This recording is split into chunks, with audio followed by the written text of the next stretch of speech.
Hello indie game fan, indie games can be so weird and wonderful, which is refreshing in a sea of sameness when dealing with bigger games, so here are some strange and eclectic ones that have some merit to them and might even show up in unexpected genres like Metroidvanias. So let's begin with Balloons, a single-player roguelite racing game in which you play as various hit balloons, and it's just WTF to look at. You are controlling your breath, inhaling and exhaling to alter your buoyancy, with different hits having different skills, and even has combat elements as you sabotage your opponents, and also has boss fights, giving you just a taste of what to expect in this video.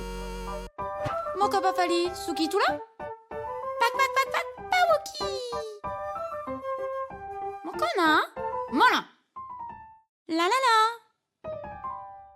One look at Hori Bunnies and you might be able to guess the developer, since of course, it stars the same characters as the bunny chasing puzzle game Pack-a-Rat Down the Bun Barrels,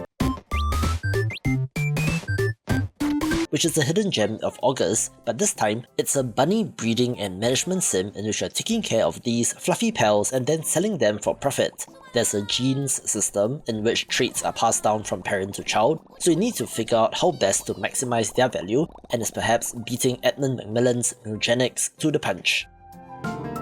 This video is brought to you by Wyvia, an open-world action RPG with a throwback look, inspired by classic JRPGs, and you know me, I grew up with those titles and have a soft spot for them, so it's neat to see it applied in this game. It is an intriguing setup in which wyverns are the protectors of the world, but they have gone missing, resulting in chaos as monsters have begun to invade, so as a new recruit to the mercenary guild, take up arms and go to war. It's quite a free-form open-world title in which you're free to explore, also having 10 different character classes to choose from, where you can also mix and match their skills, not to forget RPG-style progression, such as allocating skill and stat points to make your character your own. Combat is in real time, in which I foresee a lot of circle strafing as well as dodging enemy projectiles, and of course, you will eventually be able to transform into a wyvern with new powers such as flight and fire breath, looking like a fun action title. So check out the demo on Steam via the link in the description below and wishlist the game if interested, with a release next week on October 18th.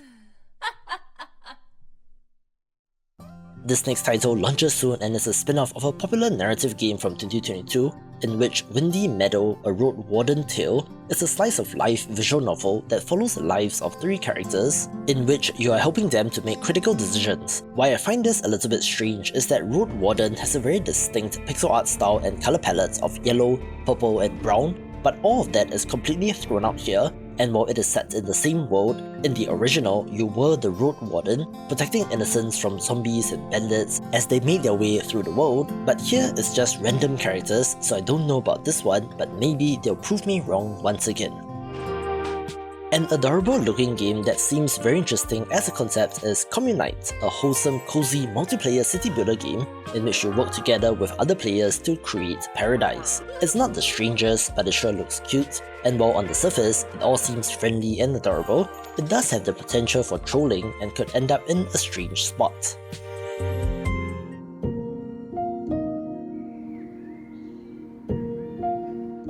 There have been an increasing number of games that I would consider to be interactive toys, exemplified of course by Townscaper,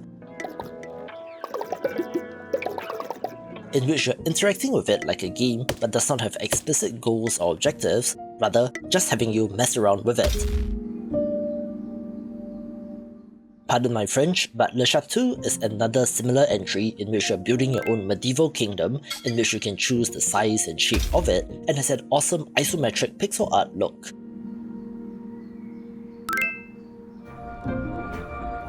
This next title got quite a bit of momentum on social media when it was revealed, since in Exhausted Man, you play as a wobbly person that is just too tired to get up and walk properly, instead snaking and lazily moving your body to accomplish various objectives.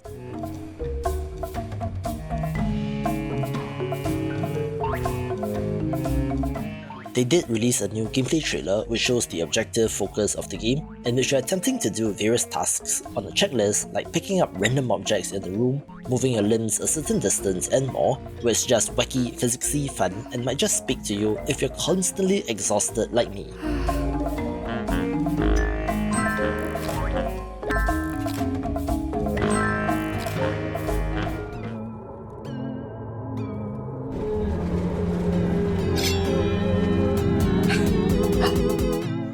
Maybe weird isn't the first word to describe this game, since Calcium Contract does take inspiration from classic first-person shooters, but according to the developer, uses it as a base and then makes it its own from there.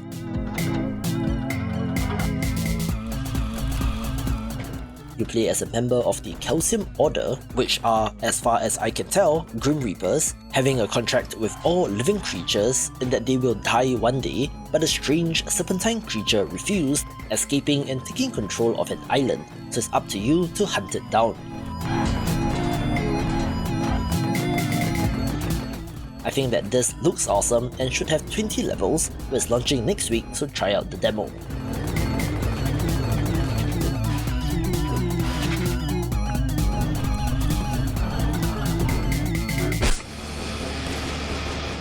This developer is definitely one to follow, since Hobo Cat Games is best known for Hobo Cat Adventures,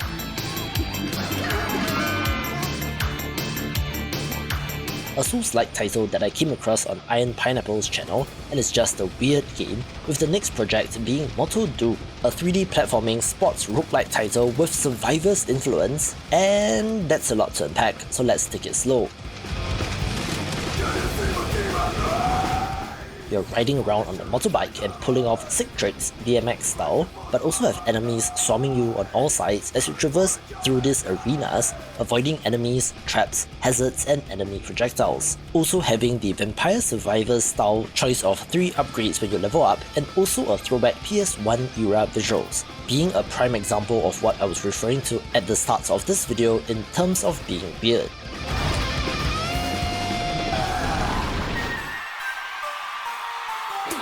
Following the Battle Royale boom caused by PUBG and Fortnite, many other games have come and gone to varying degrees of success, such as Rapture Rejects that failed, and Super Animal Royale and Fall Guys, which are still chugging along, with hit bangers Rhythm Royale being more akin to the latter in terms of overall vibe.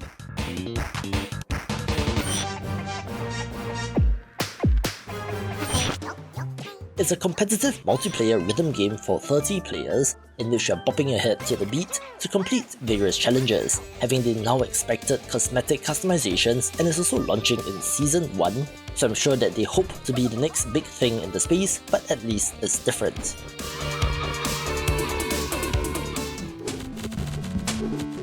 The Metroidvania that I was referring to at the start of this video is Arcane Assembly, one that allows you to program and create your own spells in a programming language of all things, which is very strange since it is combined with an otherwise standard combat and platforming heavy Metroidvania. As far as I know, the people that love Metroidvanias and the people that love programming and puzzle games are very different groups, but perhaps there's a wide enough overlap that this makes sense, and hey, it is still to be celebrated, since weird like this is why indie games are awesome, and you can find more Steam Next Fest demos to play in this video.